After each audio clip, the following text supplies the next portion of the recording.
Hi everyone, welcome back to Plum Mashable. So I'm going to be using some of the papers from the Planners Anonymous Planner Babe kit. This is such a good idea if you kind of use some of your papers from your extra paper kit.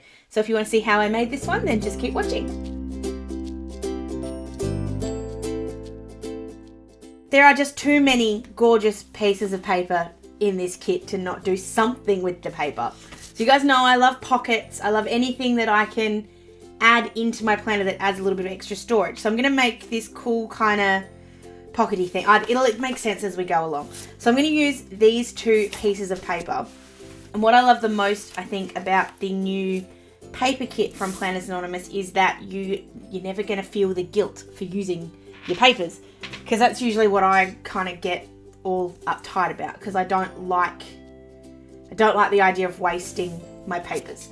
So what we're going to do is we're going to use this one because it's this gorgeous vertical design instead of the horizontal. So we're going to take advantage of that. So I'm just grabbing my trimmer. So what I'm going to do is I'm going to cut the backing piece first. So if you think this is going to be the little, like the back bit, which means this will be on the back, and then there'll be a pocket sort of stuck to the front. So you kind of have to use your imagination a little bit, but it will all come together, I promise. So this one needs to be 12.5 centimeters wide. So I'm using my trimmer's ruler, which just makes it a little bit easier. It means I don't have to do quite so much actual measuring. So I'm just putting that there. I still do have this nervous moment where I'm about to cut, which I'm a bit scared about.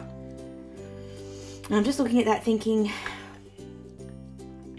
because I'm also making sure I put, like the pocket's only going to be about this. Oh yeah, that's fine. Because it's only going to really be, you're only going to see this much of this piece of paper actually, for that reason. See, this is why you think about what you're doing. I'm going to have this bit on the back and this bit as your backing piece. So that way you get the better piece of, like the more decorative bit. It'll make sense, I promise. So 12.5, and we're going to cut straight up there. Oh, that's really scary still. So we're going to work on, this is going to be our backing bit. This is going to be the bit on the back. That makes no sense, but you'll get to it. And then it needs to be 26 centimeters high. For now, we may make that shorter as we go along. So I'm just going to cut that off. Actually, I'm just going to leave it for now and we can always trim off the excess later. So that's our backing piece. That seems very simple, I know, but we'll get to the next bit.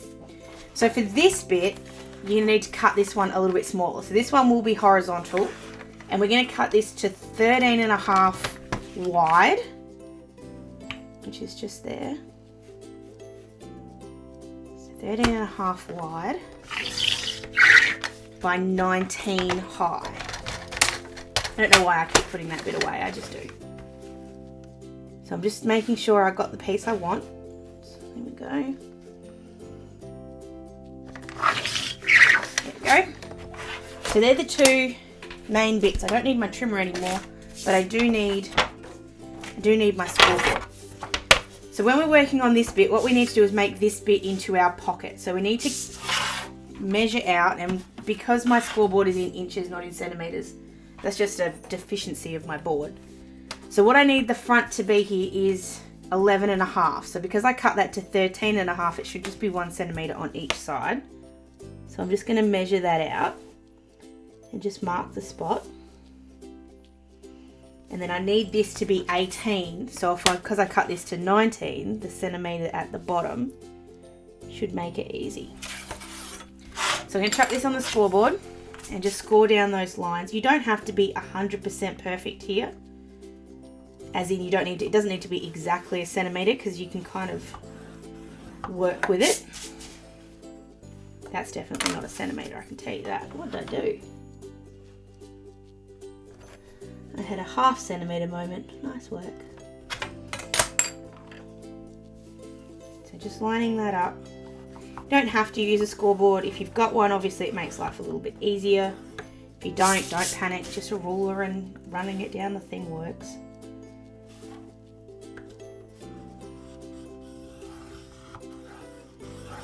There we go. And then we're going to fold these up. Just give it a run over with the scoring tool just to give it a nice crisp edge. Sometimes I swear this doesn't work. There we go. same thing on the side ones.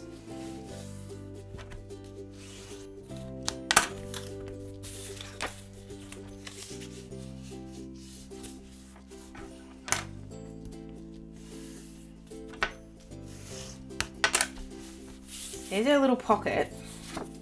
Now, the only downside is we've obviously got a big fold here at the bottom. So I'm going to trim that so that it doesn't have that. So I want to do, this is a bit of a funny shape, so I'm going to draw it for you so that you can see it and then I can trace it.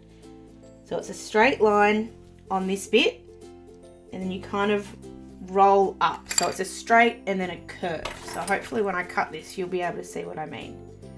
So it's a straight cut to the corner and then you curve it up. And that's so that you don't get any kind of coverage on it.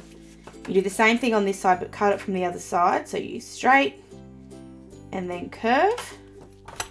And that way when you fold it, nothing folds on top of each other and you get a nice flat finish.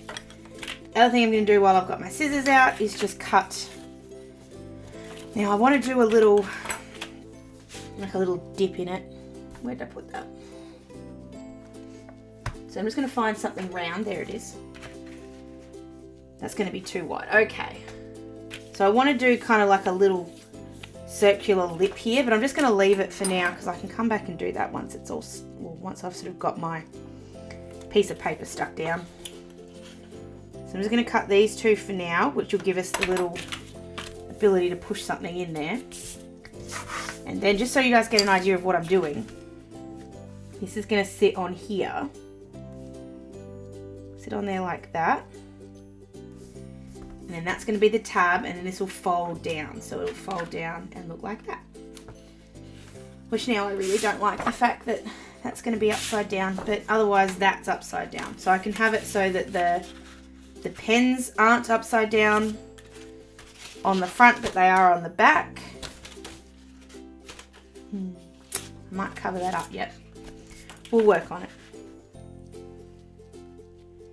So, I don't want to stick this down before I decide what I want to do with this little lip. Alright, so I've just gone, actually Ryan's just gone, and got me a plate from the kitchen. Because I just want a little lip shape, or round shape. And this is the easiest way to do it. I'm actually going to do it on the other side. So I'm going to open that up.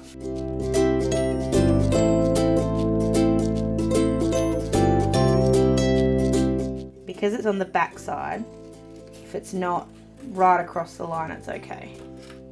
Because you'll never see it. There we go. Just making sure I put that the right way. So then all we have to do is stick this down. Before we do that, I'm just going to mark just here, which is where my fold will be. I'm just going to grab my scoreboard back in. And for that one, I am going to rub the pencil mark out, just because I don't want to see it. And fold that over. Damn it, I did it the wrong way. It's alright, it's alright, we can fix it. The fold line actually isn't that noticeable, so it's okay. Thank gosh I noticed that before I actually folded it. So repeat the process.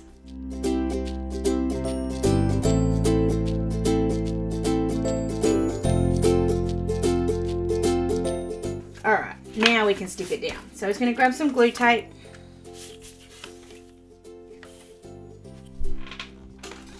Also just going to grab just a bit of scrap paper just to help me out here.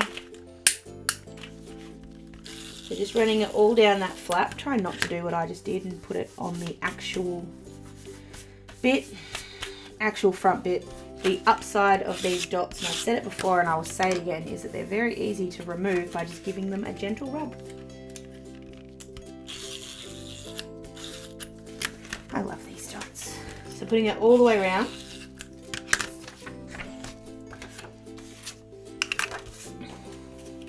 Then, the way I find this the easiest to do is you put the corner down first, the bottom down first.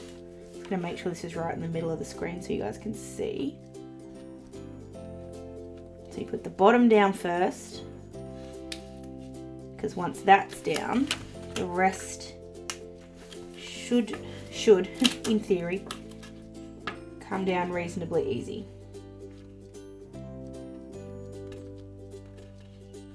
Now I'm just giving it a little bit of a gentler touch just because I know I wasn't quite straight, I don't think, with my cutting. There we go. And there you have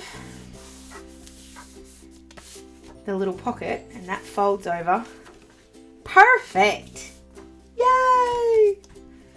Alright, so then I want to make this a round, I want to make it round, but I want it to be a lower kind of flap. So what I'm doing is just working out how far down I need to go. I think it needs to be wider again. So I'm just seeing where that is, and I'm just going to actually use my pencil just to mark that out, because then when I put my little flap down and I put that on that corner and that there, I can just trace that out. Now I'm just going to do that really, really, really faintly so that I can rub it out if I need to. And then we're just going to cut this shape out. So I'm not worrying too much about this side because we're going to turn this into a tab anyway, so you can sort of just cut straight in. And then we want to go up and over.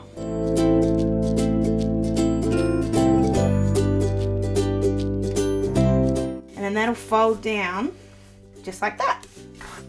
Oh, that's actually really cool. And I don't mind the fact that the pens are upside down. You can only notice it on one of them anyway. So then to turn this into a little tab, I'm just thinking, do I want to do that first? Yeah, I do. I'm just going to grab my tab punch board in, and I'm just going to give this, just while I'm thinking of it, I just want to make sure I do it the right way. Because there's two different ways or two different shapes for your tabs, so I always make sure, yeah, that way. I do it the right way.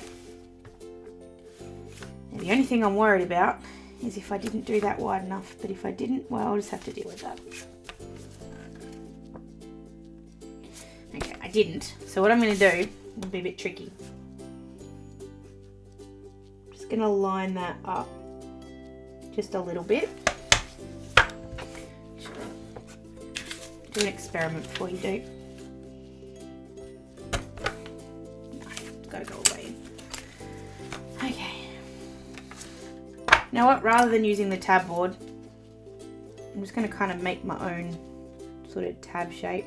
Kind of know what it looks like anyway, don't I? I think I've made enough. There we go. Sometimes you just don't like what you've got. So there we go. That's our little pocket. You could leave it just like that. You could. I'm not going to. I'm going to send mine through the laminator and make it look extra pretty. So to do that, I need to grab my laminator in and heat it up. So I'm going to go ahead and do that, and I'll come back to you when everything's all heated up. Okay, so my laminator is all heated up. So I've just grabbed my laminating pouch. This is a matte one. This is personal preference. You can get whatever color you like. So whatever finish you like, sorry. So I'm just going to put that in here like this. Make sure your pocket is open so that you've got the ability to be able to then cut this afterwards, which will then allow you to open it up. And then I'm also just going to chuck through this little bow, and you guys will see why after it's done. Now I'm just keeping my little fingers crossed that this works, because I've had some issues with my laminators in the last couple of weeks, so let's just keep our fingers crossed. I'm just making sure that's in. My normal preference is to put this like the longest bit down, but that's then not going to cover. So unfortunately I kind of need to put just the short edge in. So I'm just making sure that sits right at the bottom. This is rather wide, as in like it's got a lot of material there, so I'm a little nervous, but I'm going to be okay. So I'm just going to send this through. Just waiting for it to catch. There it is. If I have to send it through a couple of times to get the press I want, I can do that. So I'm just keeping my fingers crossed.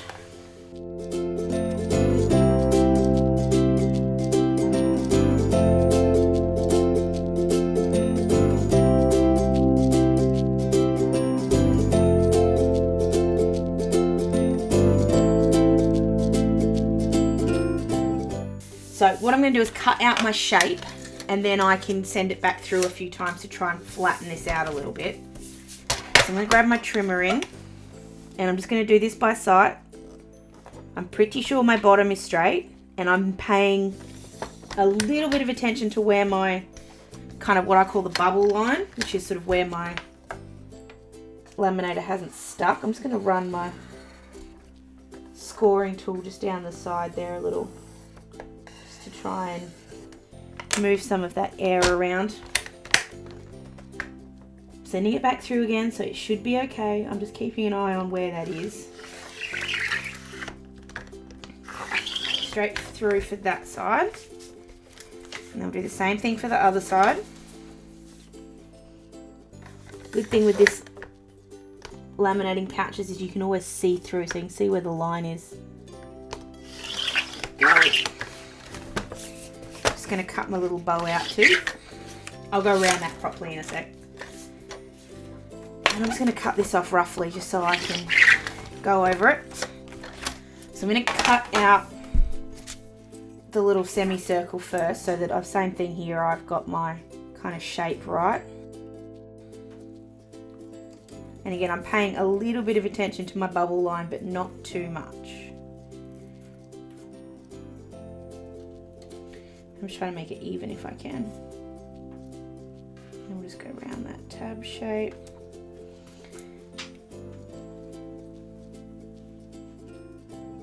Okay.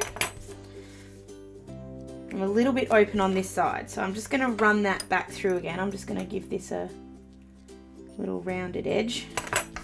So I'm going to send that one back through.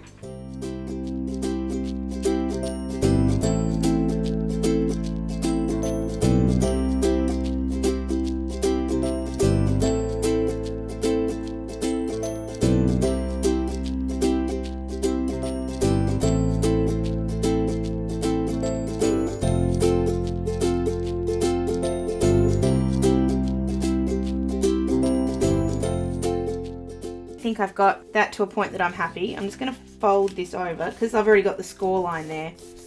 I don't actually have to worry about that too much. Then we just need to cut along that semicircle, or this sort of swoopy bit, to get this to open up. So I'm just using my craft knife and I'm just pushing very gently, and I'm just running it along where that cardboard is, because the cardboard's pretty thick. Kind of lets you use it as a guide. Haha! Yay! It worked! And it worked first time. Always proud when that happens. And then you'll be able to see. I'm just trying to find something to sort of put in there. That's too wide. What have I got at my desk that can? This? No, it's still too wide. Let's do that. I always have spotlight catalogues hanging around on my desk. So you can see that little pot, that can sit in there like that, and it goes all the way down to the bottom, like it's a big pocket. So we just need to put the holes in it, but then you're probably wondering what this was for. I thought I'd put that sort of down there and use it as a little way to sort of seal it up. So I'm just gonna fussy cut this out, not too precisely, but just precisely enough. Just trying to stay outside the bubble. Otherwise I'll send it back through the laminator again, and I've already turned it off. I don't want to. If there's any sort of annoying bits that I can't get into, I just sort of leave it and come back and attack it from the other side. Another cool thing about laminating pouches is that you've always got the ability to flip it over and do it the other way. There we go. So what I thought I'd do, actually I might turn the laminator back on in a sec and just send that through again, just to help it sit over like that. I thought I'd sort of put a brad through this and have it sort of, you can put a string down. So I just happen to have some brads hanging around. Just don't know if I want to use a black one or a silver one. I think a silver one would look better. Poke that through, right through the bow. I'm actually just going to grab my craft knife out and just cut that little hole, or at least to start a bit. So I've got to work out where I want to put it. So I think there-ish. So I'm going to do the same thing here, just going to push the little knife through there. I'm not going too hard because I don't want to come through the other side. And I've just lifted that up. So now I've got the finger through. It's a little hard to see here, guys. I'm really sorry. I'm trying to do it as good as I can. So that's through. This is the tricky bit because you've got to open the brad up from up here, which is a little difficult.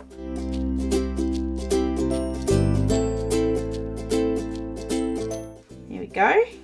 That actually looks really cute. And then, because we're going to punch some holes now anyway, I'm going to punch one up here, and then the string will sit through there and you can twist it up. So I'll grab my planner in first so that I can work out where I'm going to put my holes.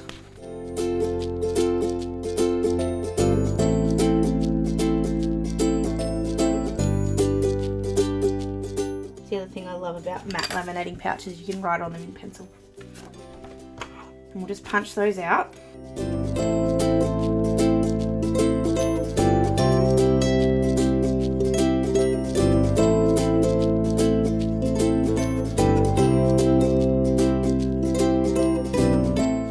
So I've got this pink twine. This is actually from Kmart, I think. So I'm going to cut off a bit at the end because it's a bit frayed and gross. So I'm going to cut it like that. And then we're going to close it up by doing that on that side. And I'm just going to tie a little knot at the bottom. You could put a tassel on here if you wanted to. Or put a charm on the end, maybe. And then, to close it up, you just wrap the string around there and it'll stay shut. Oh, I'm actually really proud of that. I didn't think that would work. I really didn't. I was sitting here the whole time going, this is going to look stupid. Actually, I don't like that knot. And that's where a little tassel actually might look really cute. Just kind of underneath that. But I actually think that's really sweet. That's going to be such a good thing to have in my planner. You could obviously go a little bit crazier if you wanted to. You could put like the pocket on the back. You could still put the pocket on the back. You could put some acetate on the back if you wanted to have another pocket. You could put a quote. You really could go a little bit crazy, but I want to show you the mildly simpler way of doing it. But that, like, it obviously looks great with the Planners Anonymous papers, but you could do that with any paper. But if you have got the Planners Anonymous kit and you did get the extra paper add-on for either this one or for Peacock Ballet, there are going to be some awesome things that you can do with the paper if you do sort of little pockets like this. So I hope you guys did enjoy this one. Please give it a thumbs up if you did, and don't forget to be subscribed to my channel. I'd love to see if you do recreate these, what you do. I'm so in love. I think it's awesome. So make sure you tag me if you do recreate anything. Hope you guys have an absolutely fantastic rest of your day, and I will see you in my next video. Sending lots of huggles. Bye.